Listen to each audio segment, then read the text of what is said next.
महाविनाश कब और कैसे होगा? कई लोगों के ये प्रश्न होते हैं।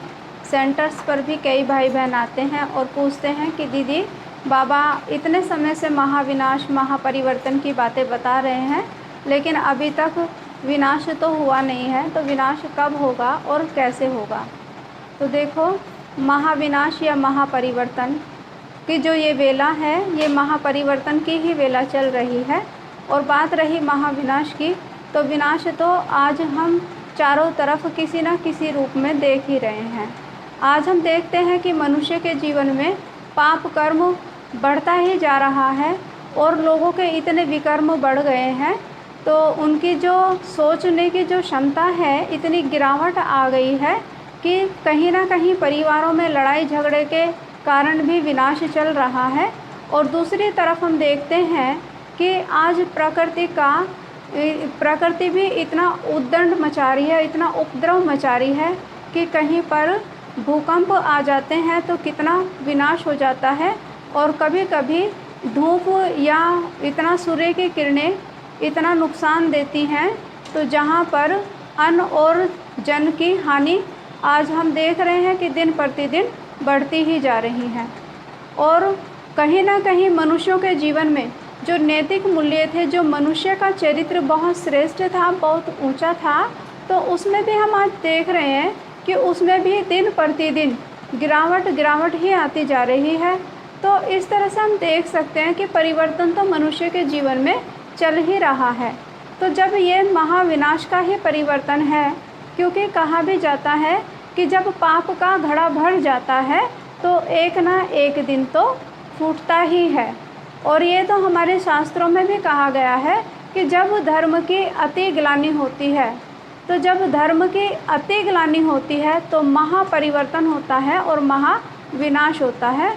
तो आज हम देख रहे हैं कि आज सभी धर्मों की, जितने भी धर्म आज हैं, सभी की आज अति ग्लानि है, क्योंकि सभी धर्मों में ही मतभेद पैदा हो गए हैं, आपसी संबंध खराब हो गए हैं। तो राजनीतिक सत्ता में भी इतना आपस में कंपटीशन है, तो हर जगह पर एक कंपटीशन चल रहा है। तो इस तरह से हम देख रहे हैं कि ये सब क्या है, इतने मतभेद जो बढ़ते जा रहे हैं, या इतना जो पाप चरम सीमा की तरफ बढ़ता जा रहा है, या प्रकृति के प्रकोप जो भिन्न भिन्न रूप से आ रहे हैं, या फिर नई नई तरह की जो बीमारियां आ रही हैं, यहाँ तक कि डॉक्टर्स भी उन बीमारियों के बारे में जान नहीं पाते हैं, समझ नहीं पाते हैं। तो ये सब क्या हो रहा है, कहीं ना कहीं मनुष्य के जीवन में विनाश तो प्रति क्षण हर घड़ी चल ही रहा है। और जैसा कि हम जानते हैं कि 2 विश्व युद्ध हो चुके हैं और तीसरे की तैयारी जैसे कि हुई पड़ी है। उधर प्रकृति को भी हम देख रहे हैं कि आज टेम्परेचर भी हो रहा है। तो इन सब बातों से हम जान सकते हैं कि विनाश तो होना ही है। लेकिन इसमें प्यारे बाबा ने हमें एक समझानी दी है कि तुम बदलो या ना बदलो, लेकिन विनाश तो होना ही है और समय को तो बदलना ही है। तो समय ज़रूर बदलेगा, हम बदलें या ना बदलें। लेकिन आज समझदारी केवल इसी बात में है कि समय रहते हुए ये जो थोड़ा सा समय आज हमें मिल रहा है, तो इसमें थोड़ा सा समय रहते हुए हमें खुद का परिवर्तन करना चाहिए। क्योंकि बाबा ने हमें मुरलियों के माध्यम से सुनाया हुआ है। बाबा कितने समय पहले हमें ये सब बातें बता चुके हैं कि महाविनाश महापरिवर्तन तो होना ही है।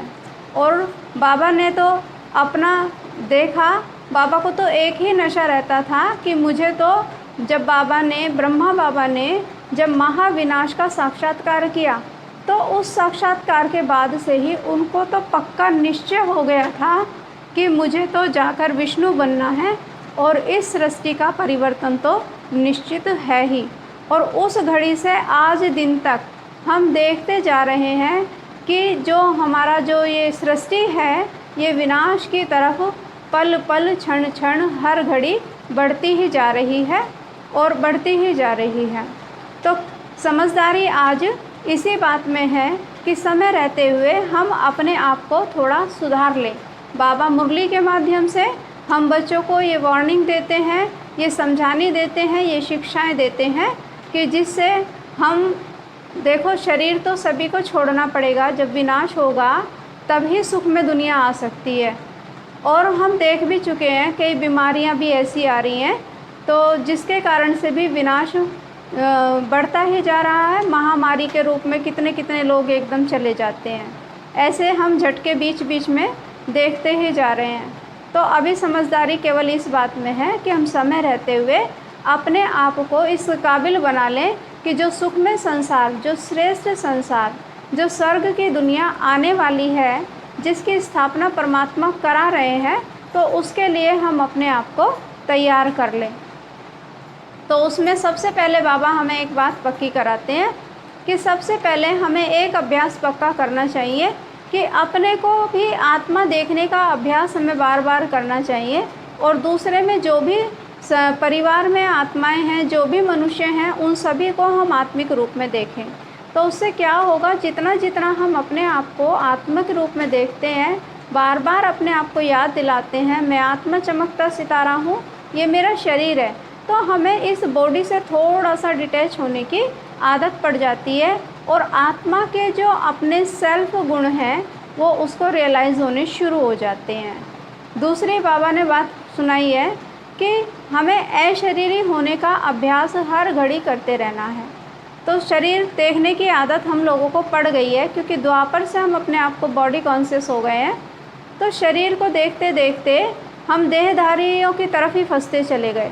तो अभी शरीर से डिटैच होने के लिए हमें अपने आप को बार बार ये याद दिलाना पड़ेगा कि ये शरीर मेरा लाइट और माइट का शरीर है, मैं फरिश्ता हूँ, मैं फरिश्ता हूँ, लाइट और माइट का फरिश्ता। तो जब हम बार बार ये अशरीरी बनने का अभ्यास करेंगे तो हम अंतिम समय पर सहजता से, स्वेच्छा से अपने शरीर को त्याग सकेंगे। तीसरा अभ्यास बाबा ने बताया स्वदर्शन चक्र।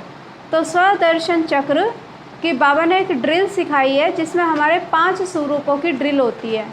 तो उस अभ्यास को हमें दिन में बाबा ने 8 बार बताई है, कम से कम 5 बार ज़रूर करनी चाहिए, जिससे हम जितना स्वदर्शन चक्र फिराएंगे तो जो हमारी आत्मा है, जो हमारी सॉल है, उसकी पावर बढ़ती जाएगी और जो हमारे अनेकों जन्मों के जो पाप कर्म हैं वो धीरे धीरे हमारे कटते चले जाएंगे और आत्मा नई दुनिया में जाने के लायक बन जाएगी। वो धीरे धीरे कर्मातीत अवस्था को प्राप्त कर सकेगी। और चौथी बात है कि सदा मैं बाबा के साथ अपने आप को देखूं, कि सदा बाबा मेरे साथ है और मैं बाबा के साथ हूँ। तो जब हम बाबा के साथ हर घड़ी रहेंगे तो कोई भी जो माया या कोई भी नेगेटिविटी हमारे ऊपर हावी नहीं हो सकती है, क्योंकि बाबा सर्वशक्तिवान है और मैं आत्मा भी मास्टर सर्वशक्तिवान हूँ। तो किसी भी नेगेटिविटी के लिए हमारे पास कोई स्थान ही नहीं बचता है। तो देखो, जब हम अपने इन अभ्यासों को बढ़ाते जाएंगे तो महाविनाश तो होना ही है। उससे पहले हम अपने आप को इस काबिल बना लें, इतना तैयार कर लें जो हम स्वर्णिम दुनिया, सतयुगी दुनिया, सुखमय दुनिया में जा सकें। तो बाबा ने तो बताया है कि विनाश तो निश्चित है, चाहे कहीं पर प्रकृति प्रकोप से विनाश होना है और कहीं पर आपसी धर्म युद्ध के होंगे तो विनाश होगा, और कहीं कहीं पर प्राकृतिक आपदाएं आएंगी उससे भी विनाश होना है। और एक और बात भी बाबा ने बताई है कि आज मनुष्य के पास आज ऐसी शक्ति है, ऐसी एटॉमिक शक्तियां बन गई हैं कि किसी का जाने अनजाने ऐसे हाथ पड़ जाएगा कि उस एटम बम से या उस मिसाइल से कितने लोग सेकंड में ख़त्म हो जाएंगे। तो इस तरीके से इस सृष्टि का विनाश तो निश्चित है, इसमें कोई हम किसी को डरा नहीं रहे हैं। ये तो बाबा हमें इशारे दे रहे हैं जिससे हम अपने आने वाले समय को सुरक्षित कर सकें, हम अपने जीवन को श्रेष्ठ बना सकें, ऊंचा बना सकें। तो ये बाबा हमें इशारे दे रहे हैं, समझाने दे रहे हैं, और हम इन सभी बातों पर विचार करके ये समझ सकते हैं कि आज हमारे पास समय बहुत थोड़ा है, तो विनाश तो निश्चित है और महापरिवर्तन तो होना ही है। इसलिए अभी हमें समय रहते हुए स्वयं को बदलना है। हमें दूसरों को देखना नहीं है, तो विनाश तो होना ही है। ओम शांति।